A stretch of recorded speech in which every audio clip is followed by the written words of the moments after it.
All right. We apparently are live. Welcome to the Side Action, episode 3 of season 6. My name is Jim Weglars, aka Wegs. You can follow me at Wegspo on Twitter and on Instagram. And I'm Coop. You can follow me on Instagram at Dalton Cooper, on Twitter at Mr. Grumpy Gills at Dalton Cooper. And follow us at Side Action Pod on Twitter and Side Action Podcast on Instagram. Well, Coop, we're back in the Edgewater studio. I'm sorry you weren't in Vegas with me to make some magic, but we did what we could. So how was your weekend? It was pretty good. The weather, I'm sure, I think here was probably a little nicer. You probably had a little bit of how was the weather, by the way? Well, it was really hot the first few days. I mean, really hot, meaning like 100, which is not that hot for out there. And then on Stadium Swim Day on Sunday, it was a cool 90, but there was no sun. So it was good because we'd be looking at that pool. Obviously our primetime Murphy was there with me, and we were watching the games, getting excited, we obviously had a lot of craft stables before that, but the weather was great. Okay. How'd the gambling go? Well, not great. I was down about $130 on the sports gambling. Too much college. That's your forte. I should have stuck to the pros. Did great at the craps table. So basically broke even on the weekend. Heck yeah. Not bad. I almost hit all the numbers 3 different times in the same day. You're kidding. I had one roll in the afternoon. All I needed to do was throw the 2. Didn't get it, and I didn't bet on myself that time. To hit the hard 2 either. You gotta. I like those the hard bets. 2. Yeah. The hard 2. Well, there's only one way to get the 2, but yes. Right. Yeah. Well, I like those off bets. Yeah. And then when we went to Venetian, which was a great day, I got the rolled all the numbers but the 3. Then I didn't crap out. I just cleared it, because if you're in a come out 7, sorry if you don't know what craps are, follow my other podcast. But if I'm coming out roll to find a new point, and then I threw it a 7 and it cleared the whole numbers, right? Right. So to start over, got all the numbers again, but the 12 in the same roll. That's wild. It was probably a 40 plus roll. I made some good money, and then the next guy threw. Then Prime didn't have a great day that day. He crapped out, but we doubled our money. Yeah, good stuff. You stayed probably there for 2 hours at that table. It was a solid 90 minutes. I threw for at least an hour, easy. Bet. And then we had another time where I almost threw the numbers too. Yeah, it was a great weekend. I threw great this weekend. I should have made more money. Sometimes I bet a little, conservative. I had a couple other sessions. Art won money. I had a couple sessions where he wasn't there. I'm better when he's there. He pumps me up. He gets me. Yeah. He had a famous story where he lifted me up when I won him $2,000 on one roll. So yeah, the vibes get high. That's what craps is. That's why it's the best game, because you can get everybody's on the same team at that point. Team sport. Yes, team absolutely. Sport. But yes, I know you wanted to ask the question about the Toptional pool. You have it in the notes here. So yeah, a little disappointing. First of all, everybody likes Toptional at some level, but there was a little older crowd maybe in the Toptional pool that I was used to. Should have probably stuck to the Aria pool, which I was at last year. That was a great pool. There was tops on that one, and I would take that over the Toptional personally, but still had a great time. Had to fly back in on the red eye Monday and then go to a village board meeting on Monday night. It was not my best, but I feel better now. Feel pretty good. Yeah, we're refreshed. It's Thursday night football. That's right. I mean, we're taping right now. I guess we're live actually. We are live. The game is going on. We are taping live here. We hit that first. The vibes are still going. I feel like this is going to be a good weekend for us. You're carrying over our craps luck into football, and it's going to go right into this Sunday. You got the first touchdown prop. Yeah, we had a little TJ Hawkins. I got a hot tip. A buddy of mine I was debating on which tight end, because I like those tight end first down touchdown scores on Thursdays. Yeah. So we had Dawson Knox on Thursday for the Bills. That didn't hit, unfortunately. Right. But I'm kind of big on those tight ends on Thursdays. Nice. Good for you. Good for you. So the rest of your weekend, your fantasy teams did well, it looks like. Yeah, fantasy teams are 3-1. Can't complain. I think the one matchup I had was against Tyreek Hill. So we're in trouble there. Yeah, 215 yards. Yeah. Hey, as a fan though, it was a great game for Dolphins. Yeah, fins up, baby. I've come to realize now that everybody's kind of buying into the Dolphins being good, and I've always been so used to them being crap. So I have a hard time betting on them, because I'm just like, it's the same old Dolphins. And I'm sure like every other sport, like the Commanders and a few other teams, the Cardinals, a lot of they expect the teams just to fail, and now I'm on this tightrope where everybody believes for them to succeed, and I'm the one that's like, oh no, they're going to fail, but yet I'm the fan. You know what I mean? The Dolphins, the 72 Dolphins, they pop it after everybody loses. Come on, don't feel bad. The Bears have won Super Bowl. It was 85. I was alive. I did watch it, but that's been a minute. That's fair. Well, 20-0 is still alive, so the Dolphins, I'm back on that bandwagon. I'm feeling good about it. Yeah, you got some bowling going. You're in a bowling. We're in a golf league and bowling league. What's the deal here? Oh yeah, so Tuesdays is our bowling league with Herb. Okay, so, obviously, Swerve. yeah, the Swerve, obviously, as the viewers know him as. Mm-hmm. So yeah, we're 10-4 on the season. That sounds pretty good. Yeah, we've only lost 1 point each week so far, one game out of 3. So pretty good there. And then golf's coming down to an end. So, but hey, we're winning money at the end. So that's what it gets for all coming back for the end of the season. So nice. Yeah. And then your college picks, I mean, you're just dominating. 4-0. Your Colorado, Buffaloes came in. You got obviously -3 Nebraska. I thought Nebraska kind of killed themselves in the first half, but Kansas State -17. Well, you went with a big favorite there. I did. I felt, and they were up 13 at halftime, and I was a little wary, but they came out the first 4 minutes of the second half and scored, and that's when it felt good. And then this week, it stinks that we're doing this now because I think I would definitely ride Colorado again after today's comments and all that clown show that's going on. With the hat. That's Colorado State. That's my alma mater. Don't talk bad about the visor. You don't talk bad about Dion before you play him. They don't need any more motivation. If anything, I would ride with him again. I think they were -28.5. But this week we're going. It looks like we're going Western Michigan. We're going to take the points against Iowa. They're getting 28.5. Can Iowa score 29 points? Well, that's what Kirk Ferentz was talking about at the beginning of the season. Was their team needed to average over 25 points a game for them to win the Big Ten. They're at 22.5 right now. So we're going to see. What I will tell you, though, is, they're not a sponsor yet. Four Shadows Bar, my favorite bar. Okay. That's an Iowa bar. So a little blasphemy on the podcast here. And then we're also going to ride Ohio State. They're -28 against Western Kentucky. Yeah. Western Kentucky is a big pass-first offense. And I think the Buckeyes have shown at least a lot of good defensive prowess. And they need to start showing that they're the class. They've fallen in the rankings both weeks. So they really need to start establishing themselves if they're going to be a college football playoff. And you got the Longhorns. You got the ticket plus 1,000. Huh? Yes, we took them. I should have taken them against Alabama. I had a good feeling of good. Yeah, I won on that one. Yeah, there it is. Yeah, Quinn Ewers. Just good mobile quarterbacks that can throw deep balls. Always give Nick Saban trouble. So we should have known better there. So good eye on you. But yeah, we put it in. They play in the Big 12, which is kind of down this year. So they're going to be favored in every game the rest of the season. The hardest game they have is obviously maybe Oklahoma, just because it's a rival game every year, and they go to really have Texas Tech at home at the end of the year as well. But yeah, Tech got me home. They should have won that game, but they couldn't take out Oregon. But they got actually a bad beat at the end of that one. If you saw that game, I did. Yeah, how the scoop, or was it the pick six? Or was it he was like getting dragged to the ground. He threw the ball right in the guy's hand. And went out. I had Tech. Thanks for nothing. Okay, well, good. I mean, I'm not a big college guy, but I would say right now I like Florida State. But I haven't put any money on it. So you put your money on it. Well, they play in the ACC. It's a little bit tougher conference. I mean, Duke's been pretty good. NC State's always tough. God knows what you got with Clemson, but this year, who knows? Yeah. All right. Well, let's jump into the NFL now. This is an NFL show.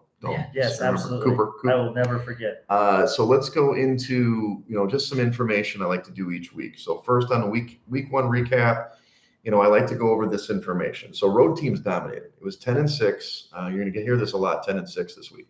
10-6 for the road teams. They crush it. That's 62.5% if you're doing math at home. The dogs were barking. They were 10-6 on the weekend. And the unders cashed it at 10. I'm sorry, 10-16. My bad. So 10-6, but yeah, 10 out of 16 or 10-6. So all those things, the dogs, unders, and road teams dominated this week. But I will tell you, and I've told you this before, the spread only really mattered in 2 games, which means if you picked the right side, you'd have been fine. Only 2 games, the team that was favored didn't cover the spread. Okay. So what do you think about these stats? I definitely noticed that the unders were hitting quite a bit, especially in that early slate. I was even texting that buddy. It was like, man, why do we even bet games? We should just bet unders. Because and we all know this, that we need to put a note down right now to bet all the unders in the first week. For the first 3 weeks. Because nobody plays preseason. Exactly. So we should know better. And the bad thing is Vegas is going to be ahead of it next year, I feel like. So we definitely feel like missed out on our chance on that. But that was the biggest thing, obviously. Weather wasn't too much of a factor in too many games, but obviously in that Cleveland-Cincinnati game, I think it played a big factor. So that was right. But honestly, just outside, I noticed all the lack of offensive play was very telling. The defense is usually ahead of the offense right now. However, there are certain teams, 49ers, the Finns, that their offenses look great. So it depends on the team. I think most of the time the defenses are ahead. And like you said, nobody's playing in the preseason. So yeah, I go on a lot of unders this week too, to be honest with you. Vegas dropped the lines a little bit, but maybe not far enough. No, I don't think far enough for sure. And and also to your point, I think the type of head coach I think has a big deal because if you look at the defensive head coaches, there was I think 4 different matchups this week where you had an offensive head coach versus a defensive head coach, and the defensive head coaches were actually 1-4. Yes. So the only win was actually the Bucks over those Vikings. I which I think we'll get to. You were on that. We'll talk about that. So going to let's talk about some contest stuff. Actually, did I jump that? Okay, first let's talk about Survivor. So next year you're going to come out in September. Yes, you got to come to Stadium Swim. It's amazing. We're watching the games. We had picked Baltimore as our Survivor pick. So it was close in the first half. But the second half, no problem.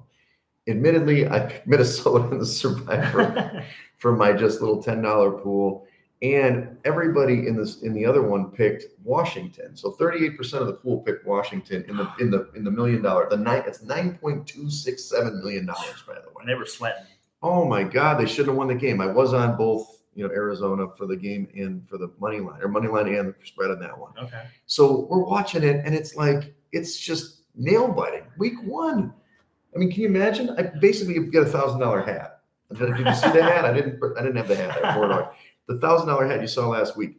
I mean, come on, man. Like, obviously, Minnesota people, only 21% of the pool got eliminated last week, but that's still a fair amount. It's almost a quarter. Exactly. And our picks, the official picks with action, we're 4-1. We're 141st place, dude. Wow, that's pretty damn good. That's our best we've ever done so far. Last year we were 210th with the same record. Only 140 people went 5-0. So we'll see. There are 5,300 entries. Okay. So you got to finish top 10 or top 100 to win money, which is tough, or get in the top 5 of the quarter. But anyway, it's still early. We got a long way to go. Well, let's talk about some of these games. Pittsburgh, we all love Pittsburgh. Everybody in the world loved Pittsburgh last week. I don't know what we were loving because they just got taken to the woodshed. They lost 30-7. If you watch the game, it was not even close. San Francisco D dominated. Purdy looked good. Ayuk was awesome. McCaffrey ran all over him. And more importantly, Kenny Pickett sucked. He looked like he didn't play in the preseason. He did play in the preseason. He just didn't play against good defense.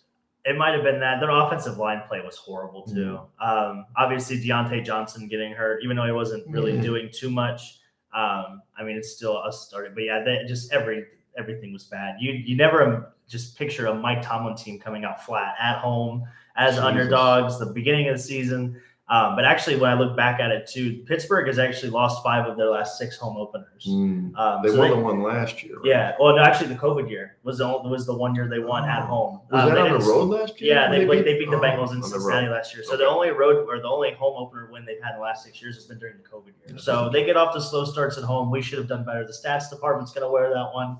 They're at home again this week. Man, yeah. I think I even texted you in the middle of the game. I was embarrassed. It was our one loss in the contest, and it was like, we don't feel bad. Everybody picked them, the consensus, whatever. Well, let's move on. So we also picked Tennessee +3. Now this was an ugly football game. Again, another money line that didn't come home for Jimmy Wegs, but it was the right side the whole way. It's just Tannehill just sucked. I mean, he had 3 turnovers, INTs. New Orleans was able to pull out the game, but we talked about it last week. That Derrick Henry didn't have a great game, but Vrabel controlled the game. Derek Carr made some good throws late to get them over the hump, but this game was 16-15, way under. Carr did throw for 305, but I didn't actually think he looked that good. A lot of people said he looked good. In the moment, he had some bad throws. Tennessee had a chance. Did you see the play where it got called back? That was a key play in the game, actually. New Orleans was going in for, a potential touchdown or field goal. They hit his hand. He came out with an empty hand, but it barely touched the side of his hand. I did see and they ran it back to the house. That would have made it, I think it was 13-6 at that point. Or maybe it was, maybe it was like 13-9 at that point. 13-9. Yeah. So it was 13-6. It would have been 20-6. And instead they got the field goal, and that's the one that got him home. So anyway, what do you think of that game? My biggest takeaway was how good Tajay Spears is and how often they're giving him the ball. I think by the end of the year that he's going to they might be a little bit changing the guard with Derrick Henry. That's what was really surprising to me. But yeah, that game 2 fantasy squads. That game, to your point, it was ugly. There was nothing really to watch with that game. It was a cool. I do like Tennessee's like color theme with the background of the dome. I think it looks cool, that light blue with the white and the black. You like the light blue? It's just a great color mashup. I think those teams should play once a year just for that color outfit, honestly. I thought, but other than that, there was not a lot to take away from that game. I gotcha. We were also, side action was on Atlanta -3.5 in this game against, obviously Bryce Young in his first start. That was the main handicap. Besides, I think Atlanta's going to be decent this year. Tight game again. I think it was 13-all somewhere in the, early in the second half, but Atlanta kind of ground them down. Tyler Algiers had a great game. I will say Desmond Ridder looked like shit. So I'm not sure I feel as great about him this week against the Pack, but Bryce Young, first start, unfortunately pedestrian, 146 yards, an interception, or 2 interceptions and a touchdown. And again, I think I even said this in the last episode. The Panthers' defensive line is so undersized. They're gonna get ran on all season. If you see a waiver wire person playing against Carolina in the running back position, you hammer them. Anything like that. Yeah, they were shooting gaps early, but you're right. As the game went on, both Algiers and Bijan Robinson, who both scored in the game. Algiers had 2 rushing touchdowns. Bijan had a short pass. They did wear him down. Good call. And I think the first pass of the game, Desmond Ridder had the playbook kind of open, and he basically should have thrown a pick six. I don't know if you saw that play, but he threw it right to the DB, and he dropped it. And then after that, it was a lot of pedestrian, like underneath. So terrible. I don't know what you're going to get at Desmond Ridder. Well, he threw one up to late in the game. Finally, he threw one up to Pitts, and Pitts had to make the play. It was a terrible throw, and he had to come across the guy and make a great catch inside the red zone. But we'll see if Desmond Ridder, it could go to Heineke, who's the backup there. Yeah. Next game, Green Bay +1. Sorry, Bears faithful. We were picking with our heads on our hearts. This one was close early. It was kind of low scoring in the first half. Clearly, the Packers figured some out in the second half that the Bears defense sucks. And your boy, Aaron Jones, you mentioned this on the podcast last week. He went off 127 total yards, 2 touchdowns on Jimmy Wegs' fantasy team. And Jordan Love looked decent. He had 3 touchdowns, but 245 yards. Guys were wide open. They were, and they got an early turnover on downs. Mm-hmm. So they got momentum really early. They never let it go. And that, to your point, Jordan Love did look comfortable. His completion percentage was like I think just above 50%. It's like 54, so it's not as great. But no, he made some good throws. He was good on 3rd and 4th down. I think he was 6 for 6 on those passing downs. So that's good to see. And he usually had a good pocket. They didn't really get to him, which we mentioned, I think, early in the preseason, that he's going to have one of the best pockets to throw in all season, even though he's definitely questionable still on his talent. But they're not going to ask him to do too much. If they had that, I was going to say, and their defense looked good. Justin Fields didn't look like he knew what offense they're running out there. You have Chase Claypool, which if he's on the field again this week, I'll be amazed. But he can't block.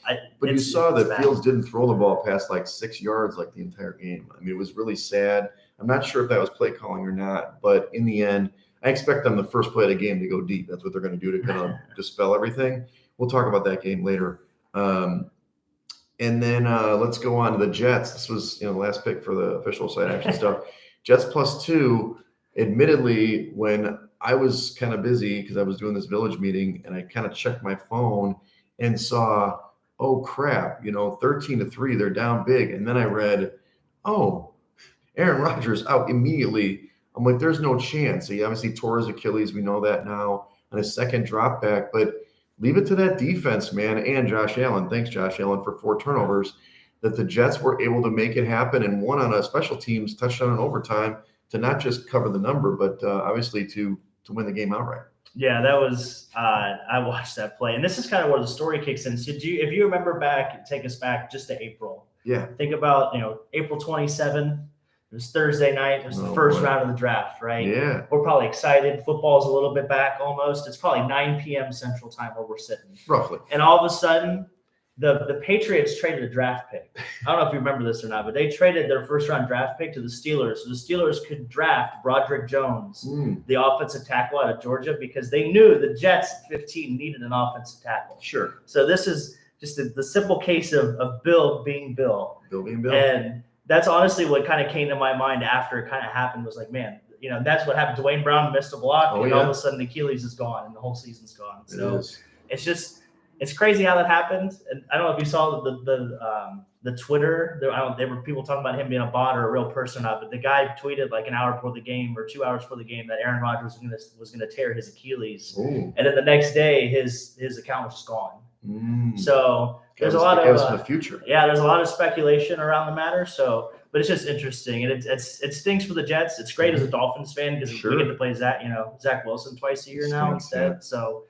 But yeah, it stinks. But I do. Well, I said this in the preview or maybe last week, and I'm sorry to be, whatever, Jets-radomist or something, but I watched Hard Knocks. He looked thin. It doesn't mean artificial surface probably had something to do with it. Dwayne Brown not blocking, but I thought he was going to get hurt too. Like maybe not on that play, but he looked a little stringy to me. And I'm sorry to see that for the Jets. I think the Jets are going to be a sneaky play though, because even though Zach Wilson, we know stinks, that defense is still legit. They're going to play hard. They still can make the playoffs if they get some luck. But we'll see what happens. We'll talk. I might even slip a couple bets for the division. I know it's your team's probably in the lead now. A little frisky. They're going to be frisky. Let's talk about some of the other picks we talked about. We talked about Baltimore. Baltimore was they were 9.5 point favorites. As I mentioned before, they survived, but they actually looked better as the game went on. I heard a lot of stuff out of, I don't know if Adam Chernoff is the guy that I listen to now on the Simple Handicap. He was talking about under Todd Monken. It's going to take a minute. And even in the game, it took a minute. I don't think Lamar has looked good yet, but they slowly wore down that defense that Houston had, and they won outright, 25-9 easily. Yeah, and it just from it's kind of the same old Ravens in a way that they still control the clock, and they still seek to control the pace of the game, even though obviously they were the more talented team. But they're still going to, like you said, they're going to wear it out. They have that kind of mentality, almost like the 49ers, where they're just going to be more physical with you. And to your point, I think they're going to get better as the year goes on. Pray to God everybody stays healthy that they have left. They're the most injured team in the Dobbins, league. Achilles out for the year. So you're gonna definitely cross your fingers. They're still uncertain about Stanley, their left tackle. So we're gonna definitely see what. I mean, there's as long as they have Lamar Jackson, he's won 75% of his starts, when he's healthy. So we'll see. He's got to stay healthy. And then Cleveland, you had this one all over. I was a little reticent, but Cleveland plus the 2, they were obviously the right side. Burrow didn't look good. It was definitely raining cats and dogs out there, so it didn't help the passing game. But I thought the Browns did the right thing. They ran the football. Chubb had a good game. I don't think Watson looked great, but he made enough plays, and in the end, holding to Joe Burrow to 82 yards, the least passing he's ever had, I think, in the NFL start ever. And they won easily in this one. It was 24-3. Yeah. Stop me if you've heard this before, but the offensive line of the Bengals looks suspect again. I know every year it's like the Bears, like, oh, we got better. We got these guys, except they can't block. Yeah. And I mean, obviously weather, to your point, might have had something to do with that, but yeah, just nothing looked good. I mean, Joe Mixon had a couple good runs. I guess they're run blocking at some point, but in the second half, they didn't run in the first half. I mean, Myles Garrett dominated the line of scrimmage. See when he was doing that thing? He's doing crossovers over the center. I think it's really, really unique, and I think it's a really good scheme how they move him around, though. You would never think to line him over center, but to our point last week with Zadarius Smith there, that really allows him to, it definitely allows him to move more freely. And it's almost like Jabril Peppers back in Michigan playing that Venom, that Viper or whatever they called it, but he can kind of run free and just wreak havoc. The Palomalo player. So, one of the ones we didn't do, we have kind of 4 bad ones here in a row here. We talked about the Vikings losing outright. They kind of blew the game. They were all over. I mean, Tampa, I know you said their defense is good, but in the first half, Cousins did whatever he wanted. The problem is he couldn't hold on to the ball. He had, a couple of turnovers there, and Justin Jefferson was 140 yards at halftime or something, and then he had like 15. They couldn't really do anything in the second half. They ended up losing 20-17. I thought when I was watching the game, it was exactly like last year. They had a chance to probably win it late, but then they actually got 3 and out and tried to punt it. That defense can't stop anybody. Yeah, it was really ironic that they went 11-0 in 1-score games, and everybody's talking about the offseason how that's going to regress. And in the first game out of the season, they lose one right off the bat. There you go.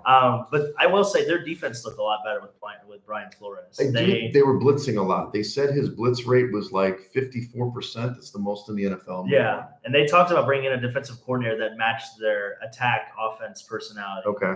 To where they want to attack more on offense, they want to attack more on defense instead of that bend but don't break mentality. But Yeah, I mean Baker was much better in the second half. He had a touchdown drive, I think, right before halftime that really it looked like he settled into the game finally. Yeah, and he loves Godwin. That's good. Chris Godwin. And Mike Evans had I think a touchdown in there as well. He also dropped a touchdown. He did. He always does.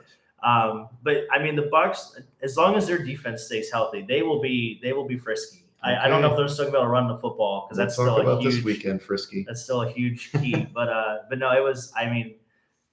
The Vikings were. I tried to tell you. I really did. I tried to be a good friend. I should have done. Well, look, we went with my money. $1,000. We stuck with Baltimore. That's fair. I wanted to take Atlanta actually because I thought they would win. But anyway, Denver, they crapped the bed again. This is a team that is just pissing away one of the best defenses in the league.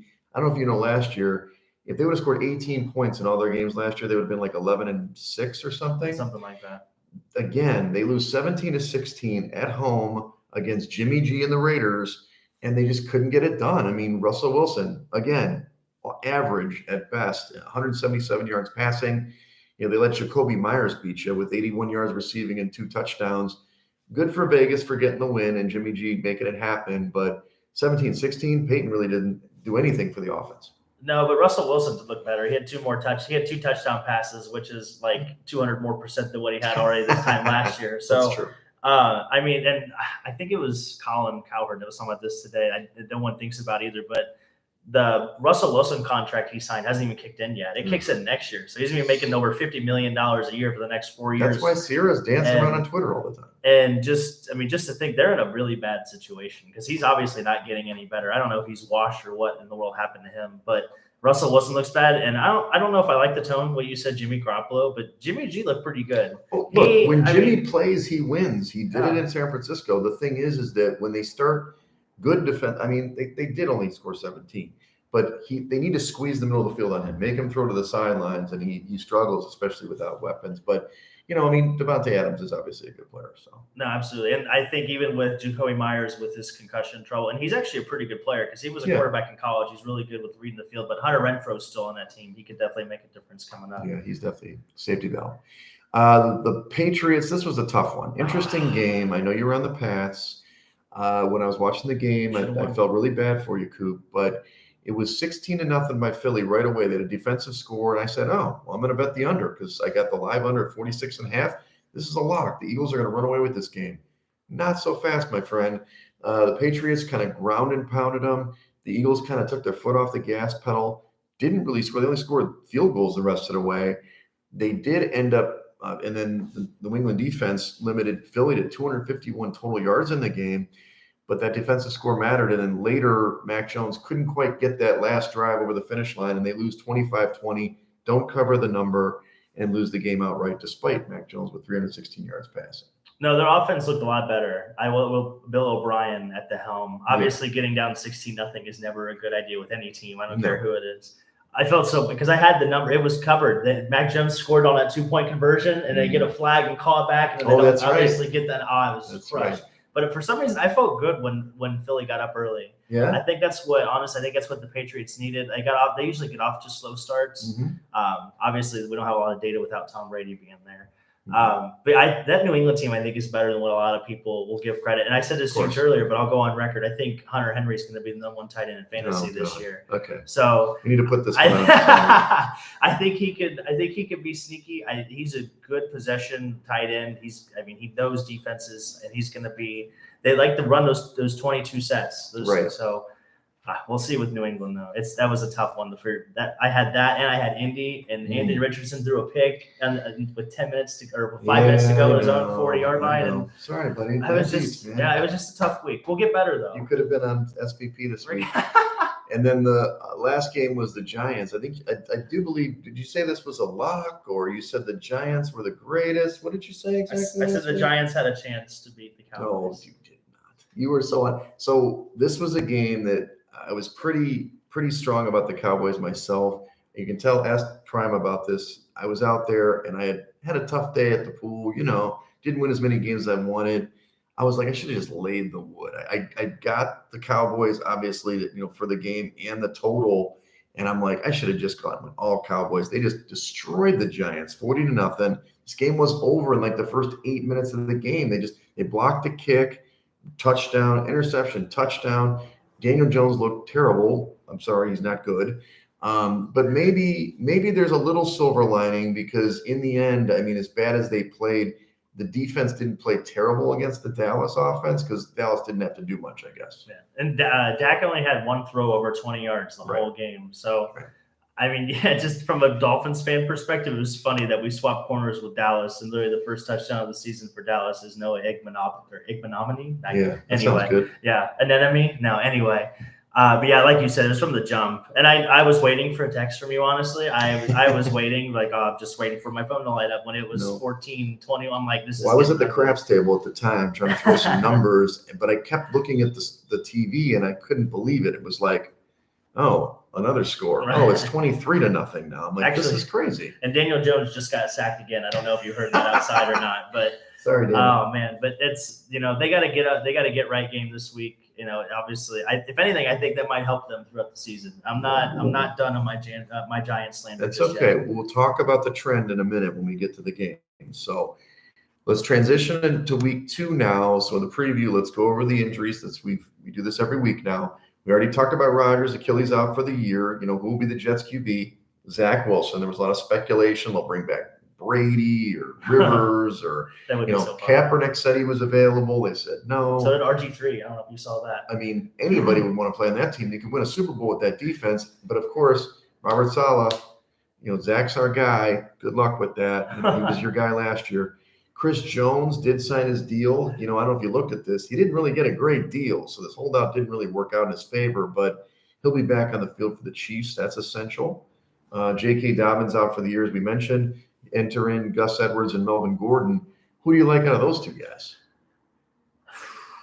What about Justice Hill? Justice Hill's there, but they've talked about not giving him a heavy workload. They did promote Melvin Gordon off the practice squad this week, but I think there was speculation they might sign Kareem Hunt, which I think would be a good signing. That is a good sign because that would be a good pass catching option for them. And I think right now we want to take the time to make sure that we want to withdraw ourselves from the Jets quarterback consideration because we don't want to be a distraction because that's what RG3 was talking about. You're being a distraction. We don't want to be a distraction to the Jets organization. So I think we should take the time and do that as well. I think it's pretty safe. I won't be a QB. Well, they've seen your flag football tape and they were calling. I just want to make sure. Defensive player. I'm more of a defensive player. I mean, I had like 2 pick sixes last year. Okay. All right, let's go. Christian Watson, receiver for the Packers, was out in week 1. He's quote unquote trying to avoid IR. Let me list this because he's on like all my fantasy teams. This bum, but I don't know if he's going to play this week. It does sound like Travis Kelce wants to play. I heard he was just like badgering the trainers to play last week, but he had that knee issue. He's still questionable. And then another big injury for the Browns now. Jack Conklin, the offensive tackle, he's out for the year. He tore his ACL and MCL. Yeah, that's tough. That's going to be a huge part of their run game. And I don't know if you heard about Travis Kelce. Though there was rumors that he is hanging out with Taylor Swift. I don't know if you saw that or not. Yeah. So there was actually some Chiefs fans on TikTok that were talking about how there's a whole plan because Taylor Swift's from Philadelphia and she's trying to infiltrate the Chiefs from the inside out. So so there's a whole big story. I recommend everybody check that out. There's a lot of my daughter is a Taylor Swift expert. Okay. So I'm gonna cross check this with my daughter. Yeah. Sophia's gonna tell me if this is true. Yeah, absolutely. Okay. Not just that. I want to find out how good infiltration. I want to find out how good my sources are. So yes, please. Well, let's go to the lines for this week, Coop. First of all, we've talked about the Philadelphia game, which is live. It did drop. It was 7.5, and I did bet that in my little local contest. They were 13-7 last time. But I don't know if you checked. It's 20-7 right now, pal. Okay. But the Eagles they dropped to 6-point favorites and then 49-point total. But the money did go to Minnesota in this one. I just don't trust Minnesota against that front, but we can skip that game since we're talking about it. And they got a backup center too. I don't know if you know if you heard the news on that. It's Bradbury, the center, is that his name? I think Bradbury was the corner for the Eagles. But there's another guy. You're correct. There's 2 Bradburys. Yeah, that's correct. White dude. Yeah, and he's. But yeah, no, he was. They did have a backup center in tonight, and of course the Philadelphia strength is their defense. So exactly. So it's going to get ugly. But We'll see. I mean, they can get a backdoor cover in this one if they want, but they're down by 13 right now, so it might just be a push.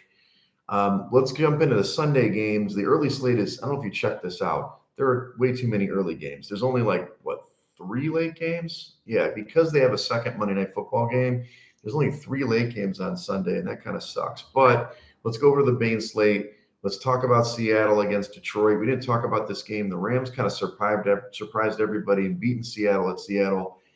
In fact, all the money was going on the Rams. It was weird. That line dropped. I didn't know why. I stayed away from that situation. But Seattle kind of got, sorry to use the term, pimp slapped in this one. And so now they're going to Detroit. Detroit obviously got the win against Kansas City, which you called, I think, last week.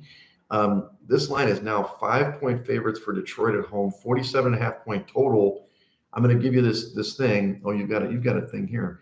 You give your stat first, and I'll give you mine. Well, I was trying to approach this game logically because everything in the world, everything in my being tells me to pick Seattle. Seattle They got embarrassed on TV. They had one first down the whole second half. And I feel like I have the theory of, if you get embarrassed, you're probably going to come out and play a hell of a lot better. So I went back and I wanted to see how teams fared against playing Kansas City because, they've kind of been the class of the league the last couple of years. So I wonder if those teams will beat their chest. But since 2020, the teams that have beaten the Chiefs the previous week actually are 5-4. That's not against the spread. That's just overall. So there's really no trend there that I was hoping I could find one. Well, it's a pretty good trend. That just means that Detroit, who's supposed to win this game, if they only win five out of 9 times, that's not a good chance. Right. So you're okay. That supports your Seattle. So well, I think Seattle is the number here. I'd love to see it get to 6, but this one's tough. I could see it going either way. I could see the ground and pound of Detroit taking over, just because I feel like they didn't give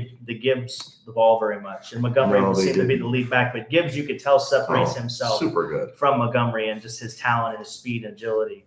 And Dan Campbell's my coach of the year, so I guess I'm kind of going against myself here. But I should have it on the lines. But I think Seattle's the play here. I really do. And this is going to be a theme for a few of the teams here. Teams coming off a 10-plus, kind of a blowout loss, always cover the following week. That's kind of the thing. I didn't get the percentage. Sorry, Coop. I was busy this week. But I've heard the stat multiple times that applies to several teams: Seattle, Pittsburgh, the Giants. And these are teams that got blown out in week 1. Yeah. I mean, it includes Carolina. Those are the teams that I would target first, and this might be a good situation. I don't know if I'm going to bet on this game, but I think you're right. I think Seattle's the right side. Yeah. Next game we've got, this is an interesting one. The Jets are going to Dallas. Dallas really opened up as a bigger favorite in this one, I think, if I'm not mistaken. Let me double check that. It almost like it opened at 10. I think a lot of people were talking like if you could get the Jets at 10, you would definitely want to take the Jets at 9.5. Yeah. So the look ahead line was the Dallas -3, but then as soon as the Rodgers news, it was 10, but it's come back down to 9 for Dallas, and the totals kind of crashed down to 38.5. I'm still on the Jets here, and this is what I'm trying to say. I think this defense is legit. They're as good as Dallas's defense. I don't know if they can score. But 9 points, you're going to give a great defense 9 points. I think I'll stick with it. So I would be on the Jets side versus Dallas, even though I think Dallas is a really good team. Oh man, I don't like this game at all. I think this is the Jimmy It's a Wegs. trap? Yeah, I think this is the Jimbo Wegs official stay game of the week. Admiral Akbar, it's a trap. So I definitely think this is a trap. I think this could be so easily a 17-14 game. This game could get so ugly, but then it could just turn into a Dallas blowout with Zach Wilson turnovers, and that's the key. And it just that's going to be the key. Is if the Jets beat themselves, Dallas is more likely it's going to cover. But I still don't know if I trust Mike McCarthy and that play calling and everything. I'm still a little hesitant. Who would? So what I will say about that is if Zach Wilson, this is a live betting. This is the other thing I did a bunch in Vegas, Scoop. I did do some live betting, and I won almost all those live bets, is that in the end, if Wilson throws the ball more than 20 times in this game, they will lose. Right. So if they're going to be in a trailing situation, Dallas jumps up 10-0, 13-0, and he's got to chuck it, you're right. It's going to be a blowout because he's going to turn the ball over. Yep. If they can keep it close, Breece Hall looked great, by the way, last week. And still have Alvin Cook. You've got Garrett Wilson. They'll get him in, maybe run some reverses or something. Then they can stick in this one. That touchdown catch he had was incredible. He's a great player. And Dalvin Cook looks shot. I don't know how you feel about that. But his knee's not ready. I'm glad that Miami didn't sign him now. Yeah. Well, thankfully, Breece Hall came off the surgery and looks fantastic. Yes, he does. The next game is Green Bay going to Atlanta. We talked about how Green Bay kind of destroyed the Bears at home. Atlanta got the big win. So both these teams won big this doesn't help in our handicap here. But Atlanta's now a 1.5 point favorite here. I believe they opened. Let me check this thing. They originally I thought that they were actually the dog here, so it kind of flipped over. This money has kind of gone between the teams. Now the money is coming in on Atlanta. But we'll see how the final limits hit, because what I noticed is when I'm starting to check like betting splits and cash, that's what I actually used to do. But if you know at the end, like when you get closer to kickoff on Sunday, they open the limits up, so it's not going to be just whatever. I mean, I know you bet like 10 grand a game and all. Yeah, deep pockets, really deep. But when they open up, that's when like big money can come in later, and all those numbers flip. When it's like more money might be on the Green Bay now, but it might go to Atlanta. I don't love the number. I think Atlanta's still a really good team, but I think that it's a stay away game. It's a stay away game for me. But I might bet the over in this one. I think these teams are going to put up some points. That 40 seems a little low for me. Really? Mm-hmm. I think I like Green Bay in this spot, just based on the offensive line play. Though Atlanta's defense looked pretty good against Carolina. Jesse Bates might have been the acquisition of the offseason. Jesse Bates. Yeah. He had two interceptions. One he disguised really well against Bryce Young, and then the other one he just threw it right to him. Right. I like Green Bay just for the offensive line play. Obviously, I don't know if Aaron Jones is going to play. He was banged up there in the second half. He's supposed to, but we'll see. But I would take the Packers if I was going to. I think the quarterback play is so subpar. When you have Kyle Pitts and you have Drake London, and neither one of them have a target. London didn't catch a ball. Yeah, neither one. I think between the two of them, they had one target. In the first half of that game, and just I don't think they're going to be able to run the ball that well against Green Bay as they did last week against Carolina. So they're really going to struggle to move the ball. I would take the under though. I can see I can see a 20-10 here. Okay. Yeah, I don't know. I just heard some sharp people going over in this one, but I'm going to go over. They're definitely sharper than I am. So. All right, so the next game is the Raiders going to Buffalo. Buffalo's an 8.5 point favorite, 47 point total here. Now, look, this game opened up bigger. I mean, Buffalo was like a 9.5 point favorite. It's come down. I saw it at 10.5. Yeah, so there's obviously some money coming out of the Raiders. This is likely our survivor pick. When we talk about survivor games, this is one of them. Big spread at home. That's what you're kind of looking for. I just don't like. Look, there's two things I'm going to talk about. In the past, I don't know what this Buffalo team is this year. In the past, when Buffalo did cover, they covered big. So numbers didn't matter to them. Like I said, it only two teams that matter this week. But I don't know if I trust this team yet. I mean, Josh Allen doesn't have Dable. All the turnovers, obviously. Dorsey was. You saw him last year smashing the thing in. Whatever. I don't know if he can rein in Josh Allen, but I just wouldn't lay the points in this particular game. But I'm definitely picking him likely for survivor. The more I look at it, the more I just love Buffalo. Honestly, the only problem I have with Buffalo is in the whole time that Sean McDermott has been there, it seems that Josh Allen is the offense, and that's it. I know. So, and you can tell, like, he seems to press like he seems like he had. You saw it in that Jets game where he panicked and fumbled in the fourth quarter. It just seems like if he doesn't make a play, he feels that no one else will. And I think that's a bad spot, especially you get into tight games. And like when you said, when they beat people, they blow them out. Beat the shit out. It's like Mike Tyson. They just knock people out. Diggs is a front runner. I mean, if he gets open, he gets 2 touchdowns. He starts dancing on the sidelines. Where was he on Monday night? So he actually didn't have a bad game against Sauce. That's the first time Sauce has allowed more than 50 yards to a wide receiver in this. I mean, obviously 1-year career, but. Yeah. I would take Buffalo here. I'd feel comfortable laying the points. I think they're going to get James Cook more involved. Okay. The only person that you can name from the Raiders defense is Max Crosby. Excuse me. Yeah, shout out to Mason Crosby, the kicker. But no, Max defensive end now. Yeah, but I mean that's the only. It's just going to be such a mismatch on the corners and the secondary. Well, and it's a classic. Now the Raiders didn't come back home. They stayed out in West Virginia, went straight up there instead of flying back and forth. Usually that West Coast spot, East Coast, that didn't work out for San Francisco, by the way. No, well. But I hear what you're saying, and I mean I don't think the Raiders are very good, but I don't know. I'm a little squeamish taking the 8.5, but we'll put the 8.5 for you. We'll say that's a pick. All right, the next game we've got Baltimore and Cincinnati. We know what happened with Joe Burrow last week. Baltimore obviously won over a lesser opponent in Houston. 3.5 point favorites for Cincinnati. It's kind of been stable there. 46 point total in this one. I think that total's ticked down a little bit if I'm not mistaken. Yeah, it's gone down a little bit from the original opener, 47.5. Look, Joe Burrow's, this is another one, 10 plus points at home. Joe Burrow. I know they start slow. Are they going to go 0-2? It's possible, but I'm not going to bet this game. I hate the number, but I think Cincinnati is going to win this game, and I wouldn't be surprised if they cover the number.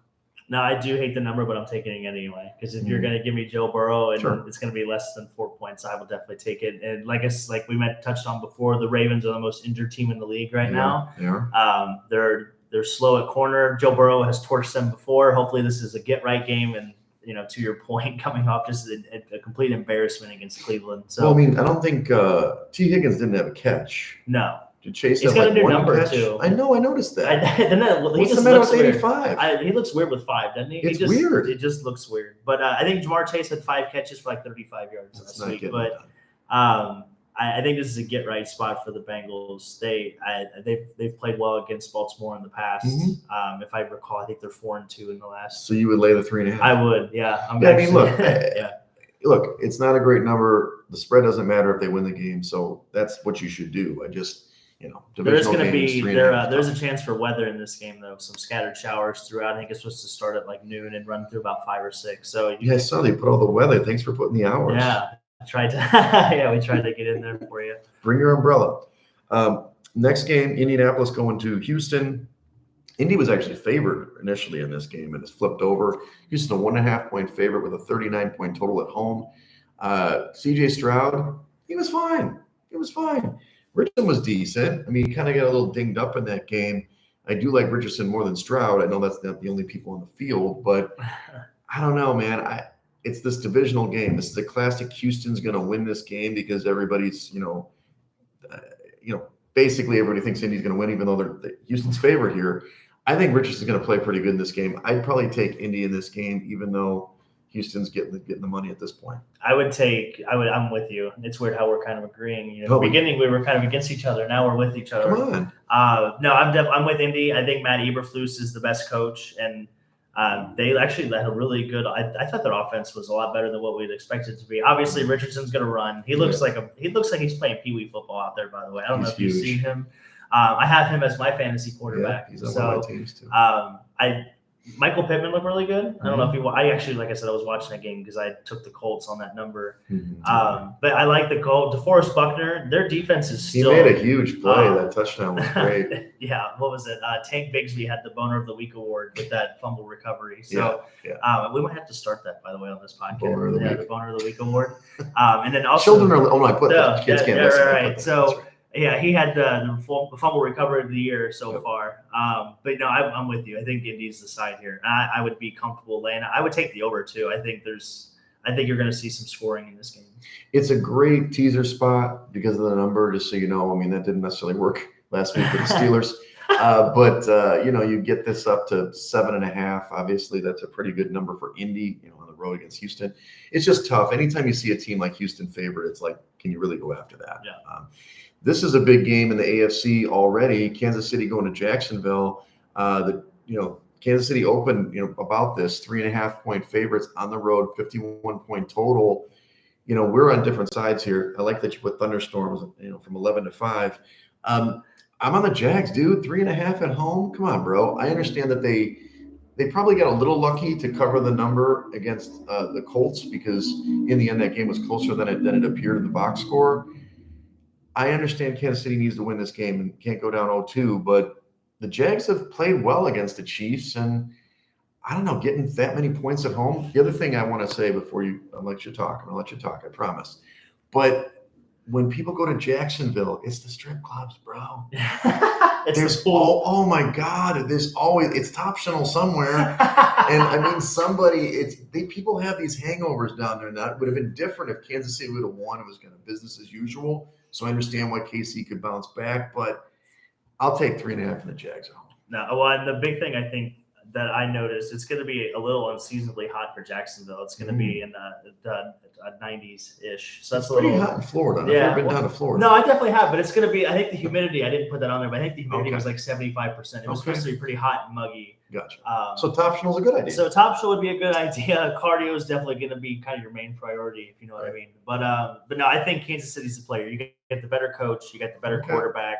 I don't think anybody is more embarrassed on this whole planet than Kadarius Toney in the wide receiving room with the he was Chiefs. terrible. We didn't talk about that. I think they have something to prove. They're probably going to get Travis Kelce back. And honestly, their defense looked pretty good against Detroit without Chris Jones. Yeah, so, they always give up 14 points. And right, and just I think from that fact that I know our weekly ambulance this is coming the ambulance. by. We're fine, everybody. Don't worry. Shout out to Chicago. EMTs across America.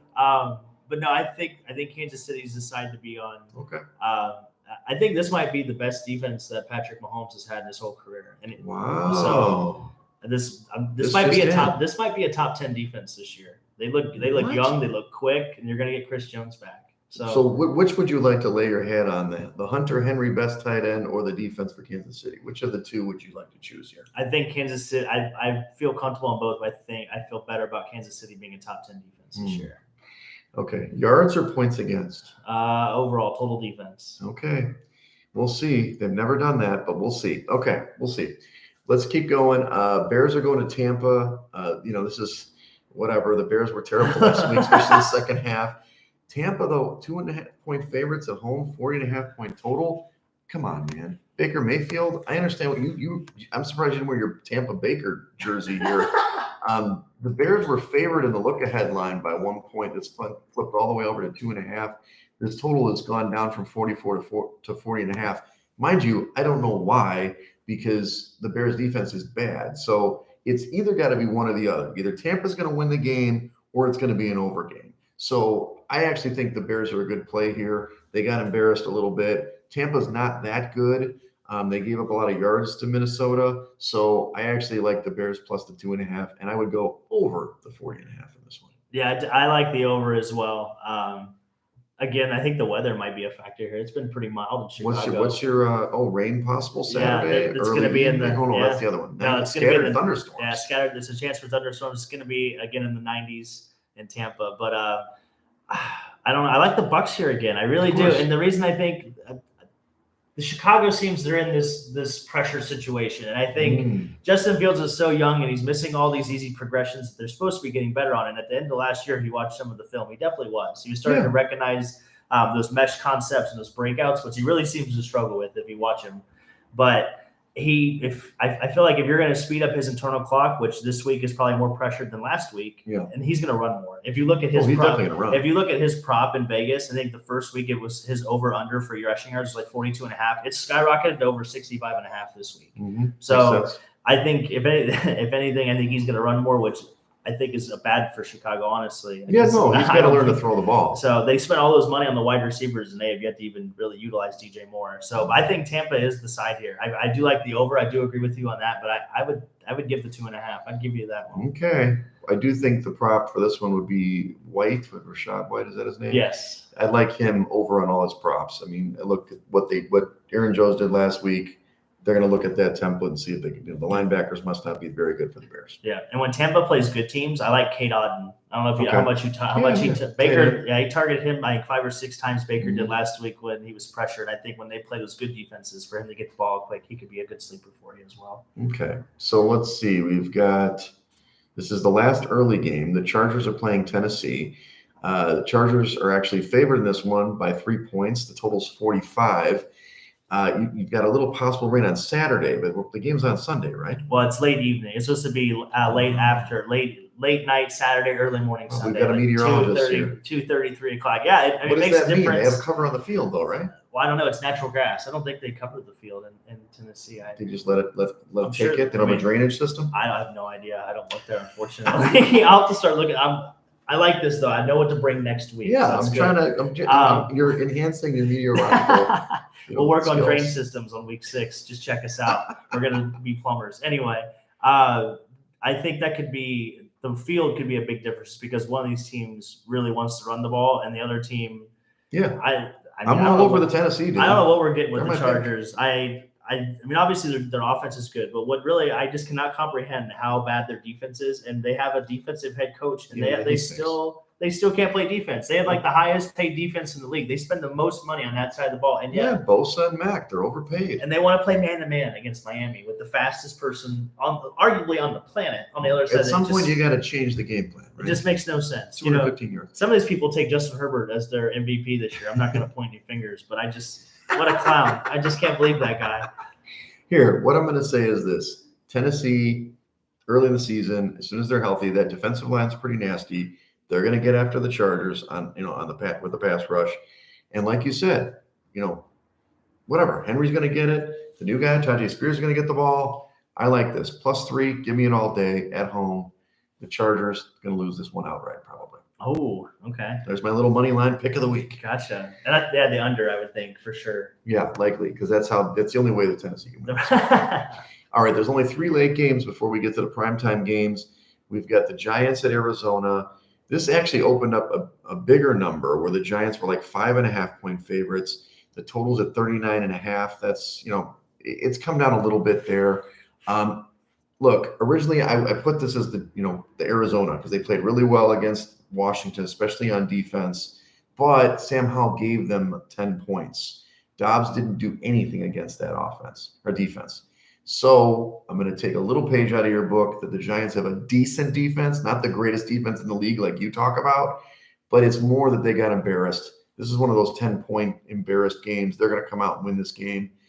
And I think they're going to cover this number easily. And there could be a nice survivor pick if you want to go on the road. I think, and honestly, if you look at the Giants spread or Daniel Jones over his career, he's better on the road than he is at home. So if you're going to take the Giants, you always hammer them as those road dogs. Obviously, they're not dogs in this situation, but you definitely feel comfortable laying that 4 when they're on the road. But Saquon Barkley is going to be. You're going to get where a was big he dose. last time? I feel like he was the only one that showed up on Sunday night. Yeah. I mean, he was getting killed every time he got the ball. But I think this is a big hammer spot. The biggest concern that I have is Darren Waller can't stay healthy. He's got a hamstring issue. Let me show you my shock face. Right. But they're talking about him having nerve damage in the hamstring, similar to like what Cooper Kupp is dealing with. So, and from a formational standpoint, he makes a big difference for offense. I think the more he's hindered, that definitely does not help them moving forward. Yeah, for sure. But you would lay the points. Yeah. Oh, yeah. I think the Giants are definitely your play this week. Yeah.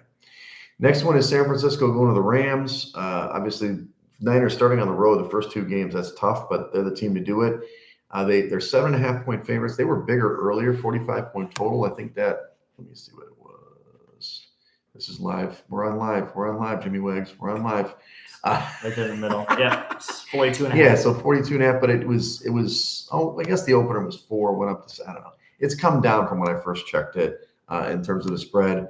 Look, the 49ers dominate this matchup. I don't like the 7.5 divisional road, blah blah blah, divisional home, opponent.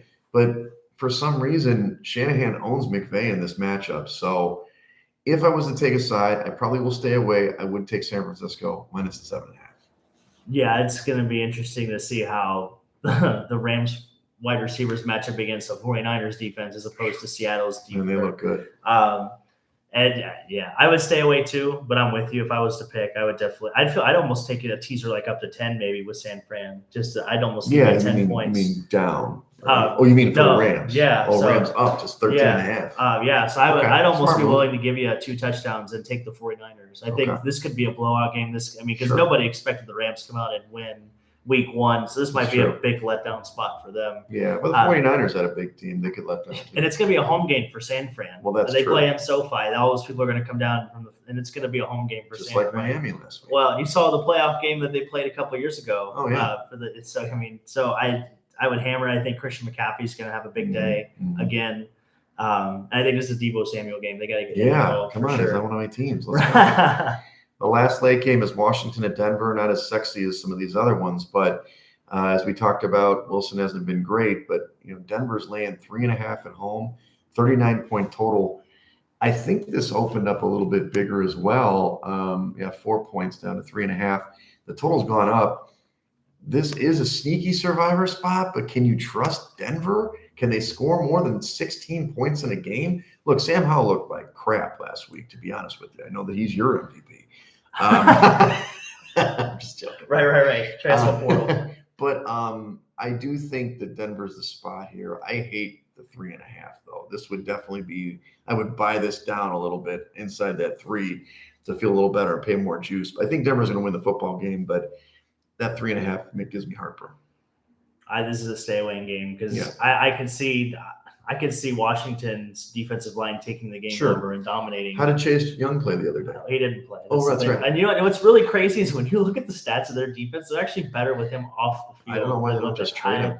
Because nobody who's going to want him. He's not healthy. Apparently not, but West neither here nor there. But I hate this game. This is my other Jimbo Wegs stay away game of the week. Stay away. So I would stay away. I could see this being like 13-10. Oh yeah, just it an could be an absolute ugly game. snore fest. This is the game that you'll never see on Red Zone. Hopefully not. If I had to pick, I would take Washington. I think the dog could bark here. I would take a money line. I think they could bark. Ooh, yeah. Okay. There you go. Let's go to the primetime games. First, your beloved team, the Finns, go all the way up to New England. They're a 3-point favorite in this one. That one kind of ticked up from 2.5. The total's pretty low, 46.5 for a Miami team.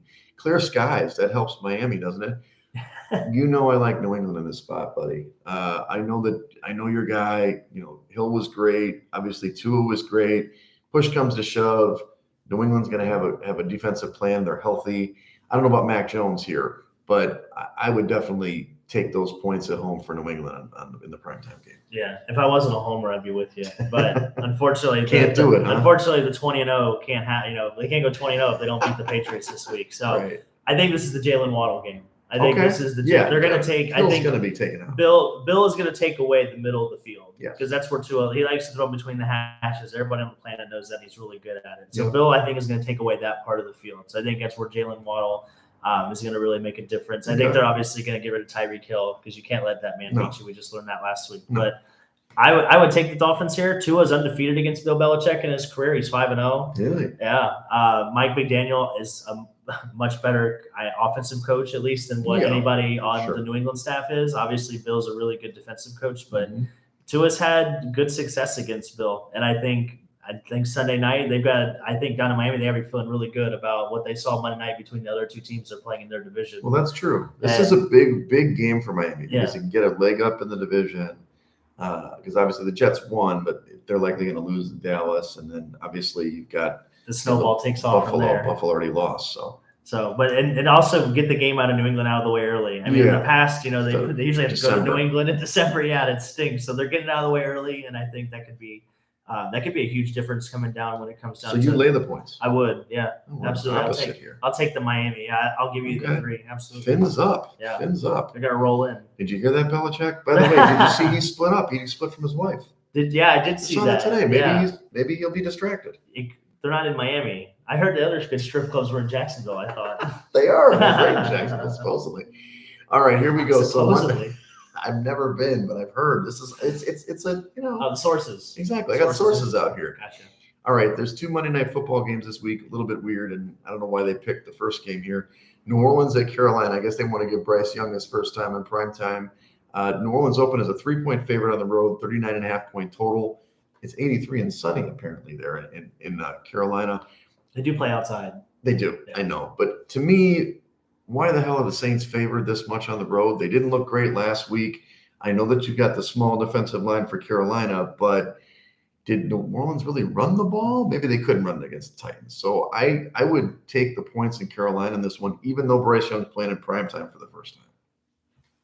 I take the favorite. I'm going to take New Orleans here. You're like captain favorite this week. I do. Yeah, I do. I like the favorites this week. You can't wear the pink when you're favorite, dude. You can't do it. I think New Orleans is going to control the line of scrimmage of this game. Okay. They obviously don't have Alvin Kamara yet. I don't think it's going to be that big of a difference. I think they didn't use Taysom Hill too much. Maybe they might start tinkering with him a little bit. They have to do something. It's bad. Yeah, I was gonna say just to get something flowing, but Shaheed could be a sneaky play here too. I can definitely see it. And you kind of saw it last year with him and Andy Dalton. He's got next level speed. I think he was a track athlete in college and stuff like that. But like I said, Carolina's defense is that bad. And I think the Saints are favored just because the 3 points is between the quarterback matchup, in my opinion. But this is like they're 5 points better on a neutral. Or more or less, right? I mean, you couldn't see New Orleans beating Carolina by a touchdown? No. I don't think they're that good. I know you're on them. That's fair. Well, just the uniform, man. I mean, they're going to be in all white. They're going to be in the white and gold. I thought you liked the blue. Nah, not in this matchup. Have you seen the white and the gold with the Saints? I'm telling you, is it a combination of the colors, like against each other, or just one versus the other? Well, in the instance with the Titans and the Saints, it was the background of the dome. The Superdome's a little darker on television. Okay, I see. And with the white and the blue, and they're black and gold in the darkness of the Superdome. It looked cool on TV. You're like an interior designer with these colors. Trying. What are we talking about with with the outfit here? Oh, well, I mean, it's vibrant, right? You can put the light in. I was trying to match But with look, you. I got Yeah. pink. It's a pop of color. All right, let's get Yeah, back take to the fight. Saints. Take the Okay, Saints. I'm against you on that one, but that's fine. I probably won't lay that much points on Carolina. Come on. Nah. All right, so the last game is Cleveland at Pittsburgh. This game used to be a little bit bigger. I think Pittsburgh's now a 2-point dog at home, 30.5-point total. Yeah, it was, I guess, no, it flipped over. That's weird. So obviously this look ahead line was before they got crushed. And then the totals crashed from 43.5 down to 38.5. Look, dude, I like the Steelers here. I know I'm Captain Underdog this time. I'm Mr. Plus money guy this week. I think the Steelers bounce back. I know that Deshaun played okay and Chubb was great last week, but the Steelers defense, they did what they tried to do in that situation in the second half. That it's just Pickett couldn't hit a goddamn player. He couldn't complete a pass in the goddamn game. So in this one, I'm not sure how the offenses are going to work. So 38.5, pretty low, but maybe an under game. It's a divisional game, but I'm going to take those points and the Steelers at home. I'm with you. The only thing that worries me is if Cleveland can run the ball, because we're not sure yet on Firemouth. I know he was questionable. Yeah, obviously, he's Deontay Johnson's not going to play. So you're going to have Pickens, and you're going to have Allen Robinson to throw to. Yeah, he wasn't great. So what about Najee Harris? He's looked horrible too. Jalen Warren looks better. He got hurt in that game. Jalen Warren has looked better ever since they brought him in my opinion. And I do have him on every fantasy team, Jalen Warren. So I am a believer of a buyer. Well, he's on the bench. We're waiting for our opportunity. But it does scare me. I would take Pittsburgh in the points, but I could see Cleveland winning this game and just controlling. Deshaun Watson can give the Steelers defense, I think, trouble with his legs, even though he didn't throw the ball that great. And weather could be a factor. They're talking about rain into kickoff. So it's supposed to rain all throughout the day prior. Mm-hmm. So it's tough to say. This is a stay away game for me with those divisions. 3 stay away games. I would hammer. Man, I really do like Cleveland. The more I sit here and think about Cleveland, we're against each other. Well, yeah, I would definitely take Cleveland. Honestly, the more I sit here and think about it, I just think that the Steelers defense is just. It looks so suspect, to say the least, against the 49ers. We don't have to agree. This is what's exciting about it. McCaffrey all had these games were like against each other. It's fantastic. McCaffrey had, 150 yards rushing last week. So, they couldn't stop a nosebleed. And they don't have Cam Hayward anymore. He's got a groin injury. He's out for 8 weeks. He's their best run defender. He's a little older guy. So, look at all these games we don't agree on. Kansas City, Jacksonville. What else did we have a very divided fan base, too. So it kind of checks out. Well, you were in Dallas, too, right? Yeah. Wow. This is amazing. It is amazing. We only agreed on 2 games, but that's okay. That's why we got to do the podcast. That way we can. Well, let's go over my top 5 picks. You have your top 4 for your Beaver Nation. So I like the Steelers plus what? That's what it's called. I know. Just the way I said it. Okay, Pittsburgh plus 2. Tennessee plus 3, Jacksonville plus 3.5 now. Yeah, baby, give me that hook. And then we've got San Francisco. I had -8, which is -7.5 now. And then the Jets plus, I think it's 9 now, plus 9. Those are your 5 for the week. That's my 5 for the week. Now, granted, they're not our official picks until actually I talk, but those are my 5 contributors. Okay. And yours are? So we went 2-2 last week, so we're on the road to mediocrity. So this week we're riding with Cincinnati at -3.5. We're gonna ride together on this with Tennessee at +3. We're gonna Vrabel up. And then we're going to take the Giants at -4. I think I put a bet in at -4. I think now it's up to 5.5, or maybe it was 5.5. It came down. Came down the other way. Yeah, that's a good number for you. No, absolutely. And then I'm riding Chiefs. If I can get the best quarterback in the league and only giving you a field goal and change, I'll take it. Absolutely. Field goal and change. I hope it's just a field goal. You can have your hook. It won't matter. Yeah, you need that. You don't need the change. No, not at all. All right. Well, let's talk about the weekend. America, I know you want the Shockers to play again. That's our flag football team, by the way, which you're probably welcome to join if you'd like. But it's Saturday mornings. Got pushed a week. It's tough to get these teams out there. They're bums anyway. So I'm going to play a little volleyball, King of the Court. Luke put together something I'm going to play. He put together we're going to put $10 in, blah, blah, blah. Let's win some money, Jimmy Wegs. And this grouping is Murderer's Row, all these players. What the hell? I thought we were going to win this thing. So anyway, we're going to have a good time on Saturday morning at Foster Beach. Yeah, and he set you up for failure. I actually have a side bet with Luke this week as we're playing in fantasy. Oh, you So are? we have a 6-pack on the line. Yeah. Ooh, what kind of beer? I think Winner's Choice. Oh, that's good. Dealer's Choice. So that's what. And I think tomorrow we're getting together for a friend of ours' birthday. We'll be Queen down. Bee. We'll be down celebrating Benusa's birthday. She's doing jazzing at the shed. Yeah, she's doing a 6 p.m. start time. Well, I think it's an entry. You just got to get in there at 6. Okay. Well, 6 to 6:30. I should ask, what are you wearing? How nice are you dressing? Well, I mean, we're going. Yeah, it's underwater, so definitely stay away from white. Underwater. We're not swimming. We never know. Those fish can get ornery. They got seals in there. They can go astray. They jazzing up the shed. What does that exactly mean? We'll find out. Okay, and then Saturday morning golf. That's your activity. That's our. Where are you watching the games on Sunday? We actually there's the Barrelman Tavern is right there by the house. Actually, I've got wings marinating in the fridge, so it's a nice bar. It's a nice little neighborhood. I don't know if you've been to it. I haven't been there. I know the spot. Nice. Shout out to them. They got the Sunday ticket. So wow! Are you trying to get them to be a sponsor? We could. Maybe I'll talk to Travis. But yeah, they got 7 different TVs. You bring your own food, great beer. Yeah. Come and check us out. I will say next week, meaning the week of I guess the 24th. So week 3. Yeah, week 3. 4 shadows. We're going. Okay. You and me. Let's go. Yeah. But this week I got to drop the kid off at the airport. She's studying abroad. You know how it goes. Yeah. You got to be a dad first. Exactly. Yeah, that's what makes you such a great leader. Right. Well, hey, follow us at Side Action Pod on Twitter and at Side Action Podcast on Instagram. Follow me at Wegspool on Twitter and on Instagram. And check me out on Instagram at Dalton Cooper, on Twitter at Mr. Grumpy Gills, and good luck with everybody on their best this weekend. Exactly. The next episode is going to be killer because one of us is either going to be really right or really wrong, or we split. I was going to say I don't like that though, and that's not what America's here for. You want somebody to win and somebody to lose. America loves an underdog story, though. Yeah, exactly. That's why I picked all the dogs. You picked all the favorites. It's ridiculous. America loves a winner too. It's hard to know what America wants. America loves a winner, except for the first 3 weeks of the NFL season. All right. Well, thanks everybody. Enjoy. It's our first live stream. We'll tell people about it. Maybe next week we'll do it again. Yeah. Love you guys. That's funny.